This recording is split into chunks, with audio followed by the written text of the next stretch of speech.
Hello, Ibrahim. My name is Sean Everett. I'm the website analysis expert over at Zucor Marketing. Thank you so much for talking with Eric. He sent your website over to me for analysis. That is what this is. Thank you so much for trusting us to do that. Now, the first thing I have to tell you is you have a beautiful website. All of this drone footage and it's interactive.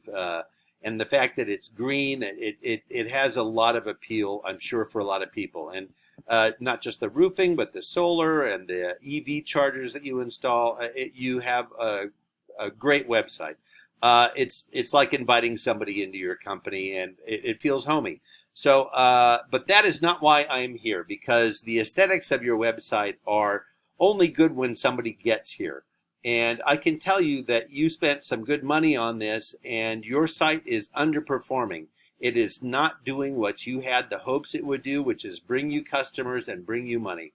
And right now, it's just money that you have paid out. So I am going to show you exactly why it is not bringing you customers yet.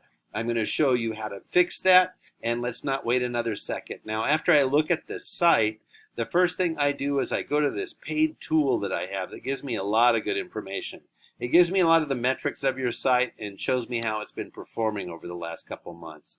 Now, the next thing I do is a good old Google search, in this case for Orlando, Florida roofer. And the reason I do that is because 96% of the traffic to your site will be from Google. You can look that up. And it just goes to show you how powerful Google is. And the first thing that you're going to find in a Google search is what we call the map pack. And it's these folks up here, and we call it that because, well, they are attached to a map. Nothing special about that. But what is important is that these folks are up near the top of the search. And what they have done special is they went and filled out a Google Business Profile.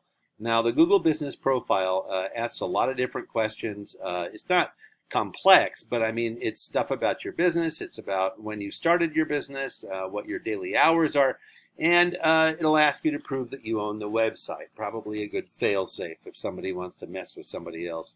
That is an important thing to fill out well and to do it correctly and to be thorough, because Google rewards thorough. Reward in this case, of course, is being up near the top of the Google search. Now, below the map pack, we have what we call the organic search results. And this is where the algorithm that Google has developed really comes in.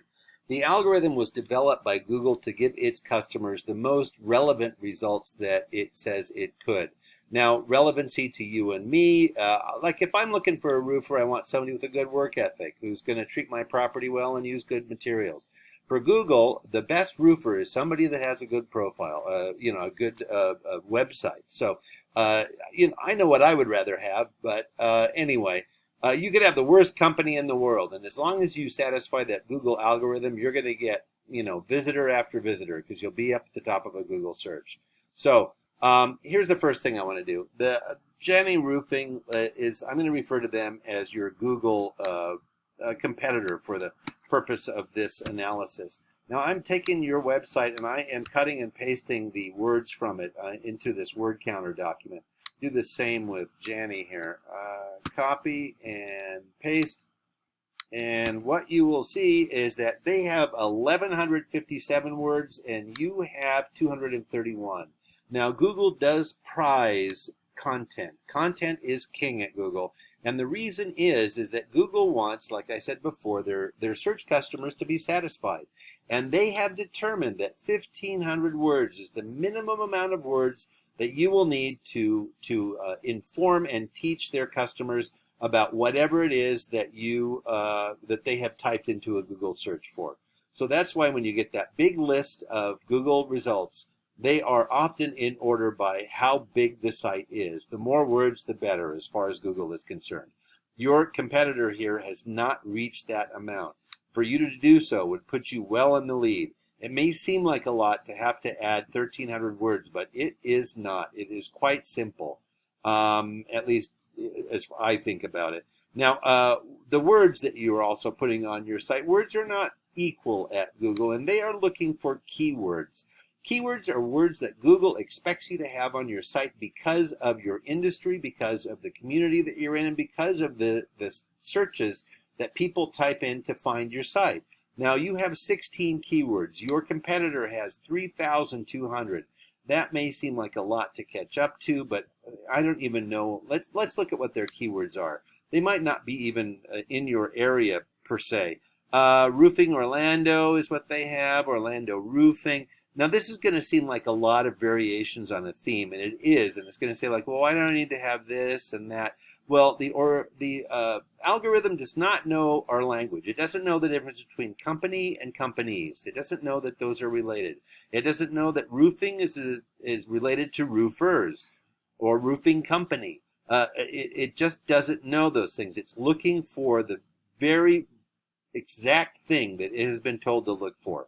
And that is how the Google algorithm works. Now, it usually has things about, here we go, granule loss on shingles, how to repair granule loss.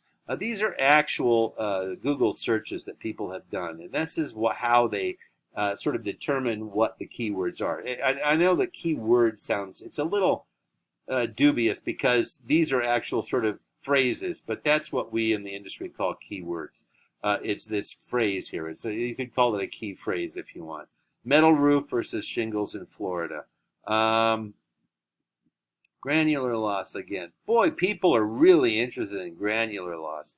I live over in Davenport, so I'm not far from you, and I'm in a community, so I don't have any control over my roof. But I think it's tile. I think it's some sort of anyhow. It's a red tile, I think. Anyway. This is what the keywords are. And so how to figure roofing squares. That's an interesting one.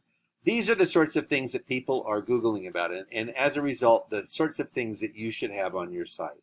You want to have more keywords in there in order for Google to recognize your commitment to being on their search results. Now, the next thing I'm going to show you is backlinks. You have 16 backlinks. That means that you appear on, in this case, 5 other domains, 5 other sites that have a link back to your site on them. It could be something like Yelp. It could be something like, I don't know, Wikipedia even, or expertise.com. Let's look at what they have. You have 16. They have 2,000. But a bunch of these are spammy. You know how I know that? Because this number here should not be about more than double of this, maybe a little bit more than double, but not much. So a little bit over 500 is what they should have. So they have a bunch of cruddy ones. Let's look at what they are.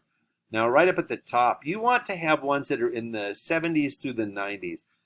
This is a scale of 0 to 100. This is the domain rating. This is the rate of the strength of a domain's backlink profile compared to the others in that category. Now, Fortune, they must be a Fortune 500 company, apparently, or at least they have designs on being that. Expertise.com, the one I mentioned. Yellow Pages, local.yahoo.com, porch.com. They have a bunch of these that are part of what people look for when they're looking for contractors. So I do notice that they don't have Angie's List, and I know that because Angie's List is rated at a 91. Now, you want to have a bunch of backlinks on here. This is the reason that Google wants this is because they think that the more people that are talking about you, the more important you must be. And they want to send their customers to places that other people have already been to and enjoyed and liked and want to go back. So that is what Google's thinking is. Now, here is what it all comes down to. Your keywords and backlinks left you with traffic of 0 last month, meaning nobody visited your site as a result of a Google search. Nobody. That's not good. That's not at all what you spent that money on, making such a beautiful site. Here's what Janie had. 4,800. Now, you can take some of that away from them. I'm sure that they won't miss it, right? And this company that I get this information from, they do a lot of market research, and they figure that the value of these 4,800 visitors to their site was about $61,600. And that's in a month. That's what they figure the value is in a month. So there is money left on the table, and that is what they got from being so high up in this Google search. I'm going to do one final thing here. I'm going to look for your website on this Prime G Solutions, and I'm going to ask you in your own experience when you're using Google, which I assume you have, how far down do you scroll before you think to yourself, you know what, I have probably what I need from here on up. I'm not going to scroll down any much further because I'm going to start to get into those weirdo sites that aren't really all that relevant, and you know, I have what I need from here on down. This is now going to start to take my time up and blah blah blah. That's what a lot of people think. And how far down would you scroll to find your site? I have gone down to page 4 at this point, and I have not found your site yet. So this is something that you need to work on ASAP, because there, like I said, is a lot of money left on the table. Now, this is probably not something that you prize doing. I'm sure that you would rather spend your time putting roofs and solar panels and EV chargers into people's homes. This is where I think giving Eric a call would be a great call on your part. Save you a lot of time and energy and help the process right away. He would be happy to guide you through the next steps. Thank you so much for watching this. I hope I've been helpful. You have a great rest of your day.